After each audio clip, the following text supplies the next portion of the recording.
I can't say I didn't never think that I wasn't gonna amount to anything because I knew that I was unique and I had something. It was something unique about me. Man, at one point, man, I was thinking like I was like a part of like the devil. Sleepless beats.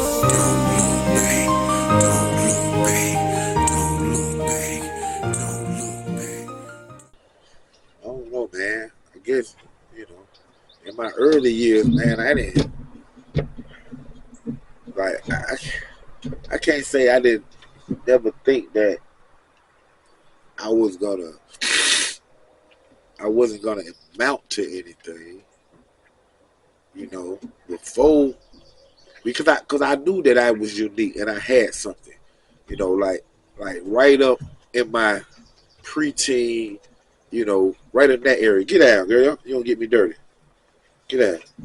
Right up in that, like I knew that I had. It was something unique about me. No, let me say it that way. You know, during my preteen type era. You know what I'm saying? When I get into like 12, 13, like right there. Before then I say I I thought that like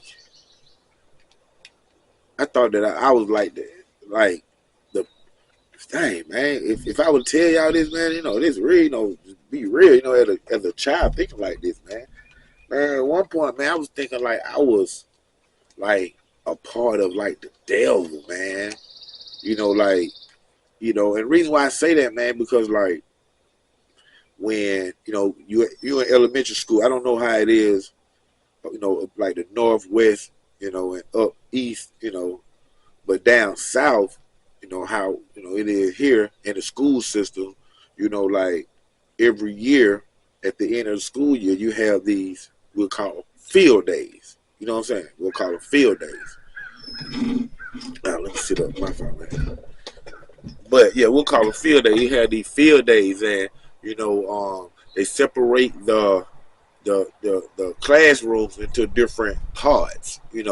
So like if you in Mr. George classroom, you might be called on. They might do it different things. Like they might do it by country. So you might be Nigeria, and this person right here might be the little countries inside Africa, whatever.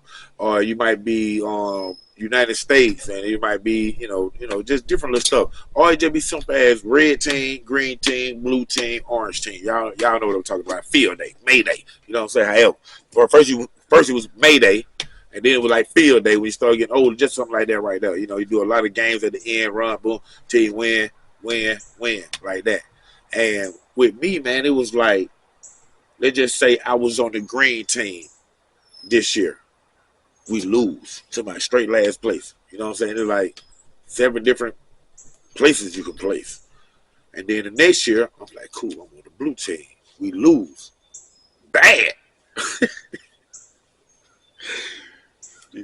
Time after that, I'm on a yellow team. Lose. Just like that. So I grew up not winning. You know what I'm saying? Not being on the winning team, man. And I started thinking stuff like, as I got older, that hunted me. You know what I'm saying? It was like I was in the group, the Untouchables. We doing, we're making a name for ourselves. And then for the first time, I'm like, hell yeah, here we go. I knew that, like, we had it. You know what I'm saying? We right behind Outkast, Edit Crew, Sean Paul, them, J Bo. Like, no, we finna blow the scene, though, because we, the Untouchable, we like Colin Paul NWA. Everybody else, mild. You know what I'm saying? Everybody else, mild. We straight like the streets, like the real streets, the Untouchables. Well, let me say this. Me.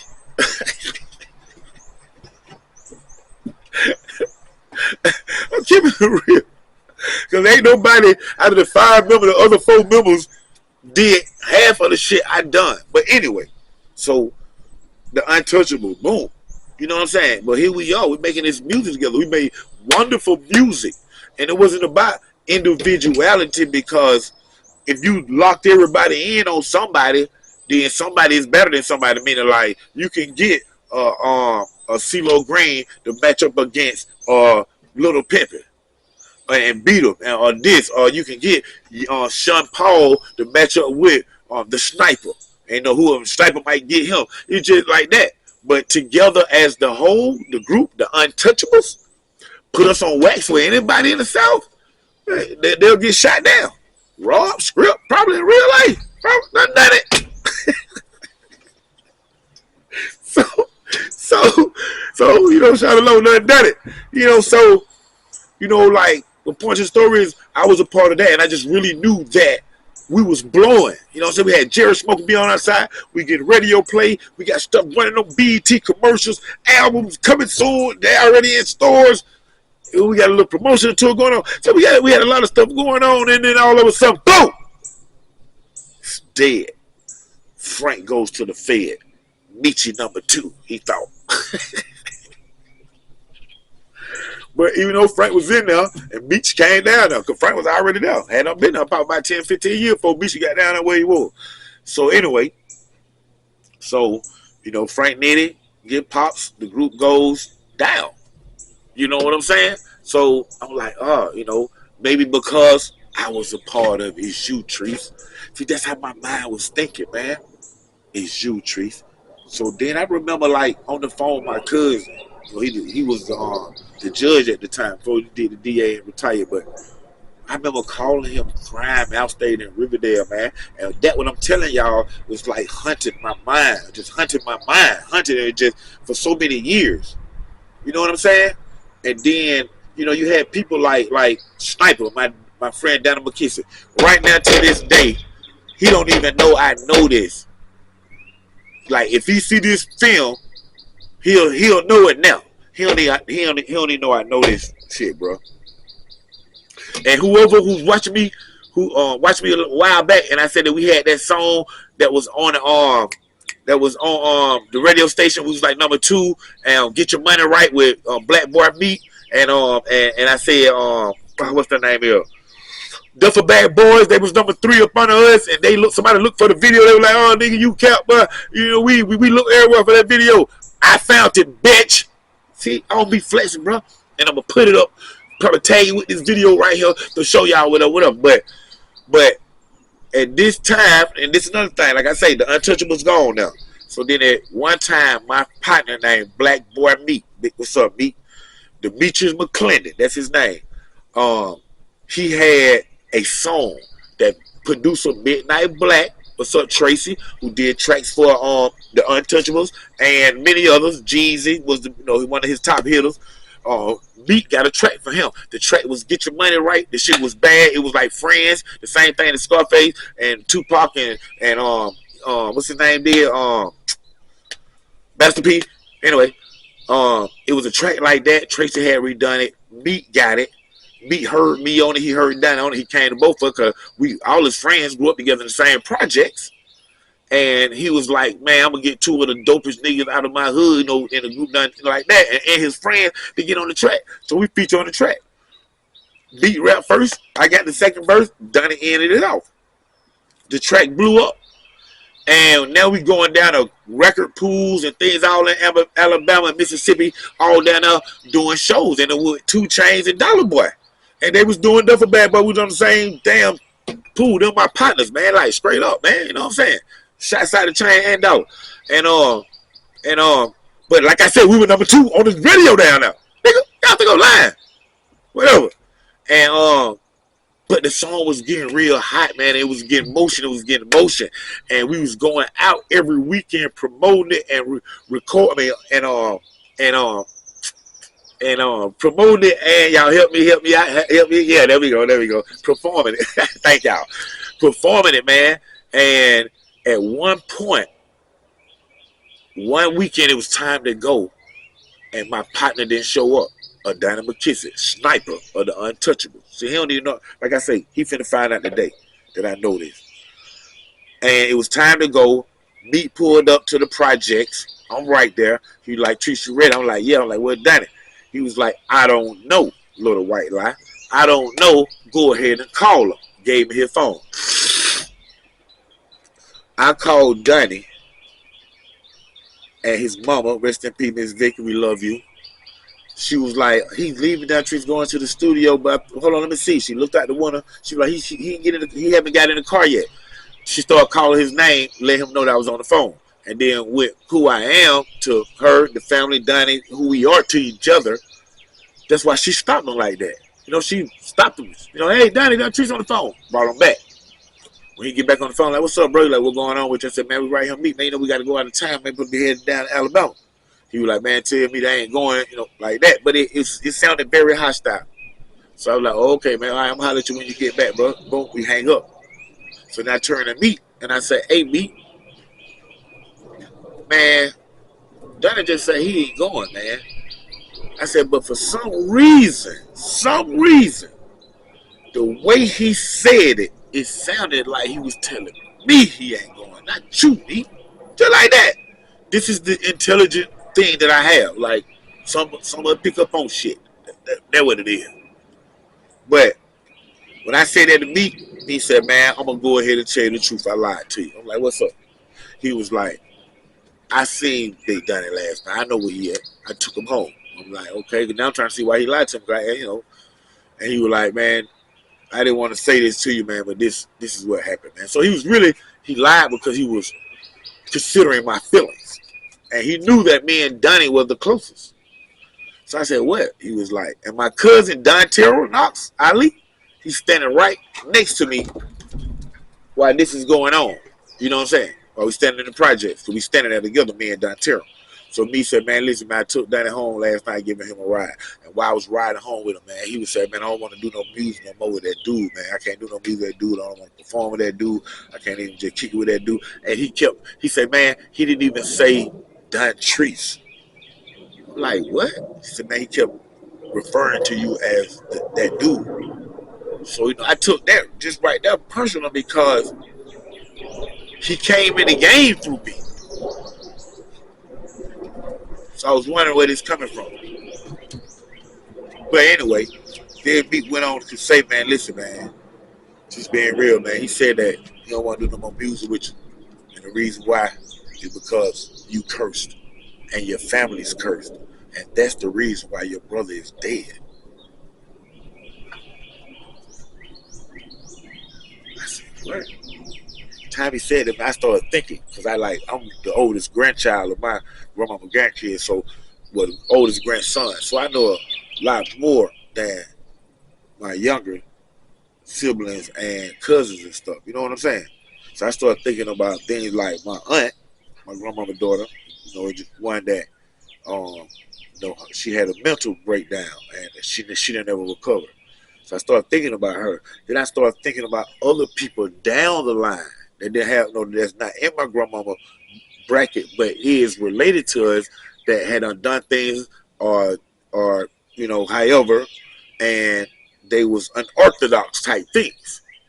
So, you know, and it has stuff to do with mental and stuff, just stuff, you know. And I started thinking about these things, and then it started replaying in my head again. He was like, that's why his brother is dead. He cursed. He's a devil. Yeah, those were his words. Oh, they just came back to me. He said, listen, y'all. He said, man, I can't do no more music with that dude, man, because that man is the devil. He is cursed. His family is cursed. That's why his brother is dead. And, man, when it all hit me at one time, when he got to that boiling point, man, I just started crying, y'all. That's real shit. That shit, like, you know, I'm like, what the? And then my cousin, Don Terrell, who right there, he was like, oh, boy, when I'm finna beat this, time myself, finna beat him. I'm finna beat him, tree. And then as he's saying that, I just walked off. Tears just all in my face, bro. I'm like, what? You know, I can't believe this comes from one of my partner, my protege partner that I brought in the streets that's, you know, just to the game. This real talk to the game. To the game, period. This real talk to the game. And I'm like, no, he didn't say that. And I just walked off. I still hear my cousin like, Tree, don't go nowhere. No, when they pull up, we gonna beat him. And I just walked off. Man, I left from Costco. I'm walking past Tisa Pitt's house, crying, man. To my just eyes can't really see, bro. I walked through the gate, walked down Cannon, through the grill coat, everybody, all them. Seeing them over there, I go to the left. Didn't want nobody to see me crying, bro. I walk down to the end of the Cannon Coat, and I bust a left to go back up Atlanta Street. And when I bust that left, get to the end of Atlanta Street, I bust another left. Now I'm going up back up Princeton Avenue. I'm still crying, y'all. Just can't believe, like, is we cursed for real? Did he get that from his grandmama? Do he know something that I don't know? Like, is this like, I'm wondering, man. My mind was gone, bro. You know? Bro? Serious, bro. And then I remember walking back. I didn't do nothing but like a circle. I walked around the project, walked through the project, came out and walked around like that right there. It was a circle. And I came up in. Back into the Cox Code my brother died at. And I still see Meat Dontario, some of the people right there. My cousin still saying, but we gonna beat him, we was on the tree. And as I was walking up, I don't stop crying now, don't clear my stuff. I said, no, cuz, listen, cuz. We ain't gonna do none of that, bro. When we see him, bro, we just ain't gonna say that. We gonna act like this ain't even happened. That Meat ain't never told us this. Hey man, y'all, that was 21 years ago. That man see this right here, dude, you know. This what he'll know now, you know. And that made a lot of us in my family look at him different. We didn't never treat him different though. Still allowed, still gave. We didn't never treat him because we still don't treat you different. We still don't treat you different. Still don't treat you different, no matter what. But we look at you differently. And things like that affected me, man. I'm like, I'm wondering, is this real? It took a long time for me to get that out of me. I had to call my cousin, the judge, and tell him how I feel. I feel that everything I touched just died. Everything I was a part of just died. Everything. Am I sanctioned? Am I a part of it? Like, is this possible? Man. Then y'all want to come play with me about some little play stuff. Don't be knowing what's going on in people's head, man. Look at that arm. Look at them. I'm sorry, y'all. I'm out here in nature with y'all right now, man. I'm looking at them hummingbirds coming humming on my back porch. You know, I'm gonna have to get a little sound thing right there. Next time I do a track and get some hummingbirds wings on my track. Hey man, but this real talk, man. These are the things that like affected you, man. You know what I'm saying? No different than the me being abused and molested, man. Those things, you know, and sometimes people don't know how. Like even myself, I don't know how these things affected me.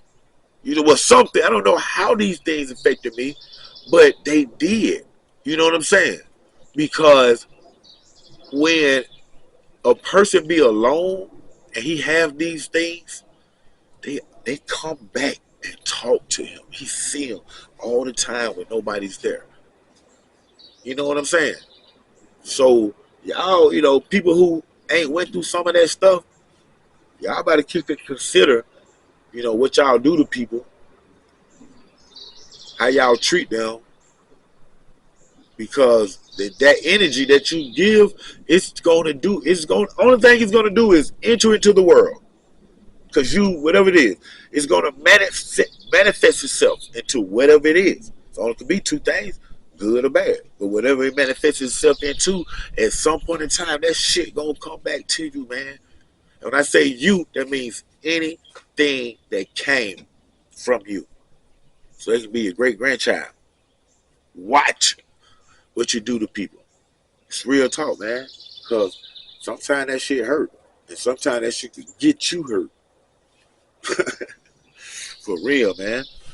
Thank y'all for tuning in to another great episode, man, of the new Underground Source TV and film producer, Dontrese Knox, OG Black Boy 3700, College Park.